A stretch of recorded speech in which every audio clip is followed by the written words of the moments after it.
ডিফুৰ কিশোৰ ৰৌচন বসুমতাৰীৰ মৃতদেহ উদ্ধাৰ সোমবাৰে কাৰ্বি আংলঙৰ লংনিত নদীৰ সোঁতত উটি গৈছিল ৰৌচন বন্ধুৰ সৈতে নদীত গা ধুই থকা সময়তে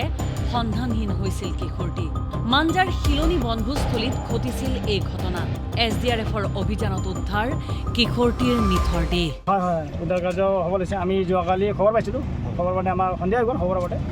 তাৰপিছত আজি ৰাতিপুৱা আহিলোঁ আহি আমি 10 মিনিটমান উদ্ধাৰ অভিযান চলোৱাৰ পাছত মৃতদেহটো উদ্ধাৰ কৰিবলৈ সক্ষম হৈছোঁ অহাত দেৰি হৈছে বুলি পেলাই পৰিয়ালৰ মানুহে কৈছে নহয় এতিয়া চাওক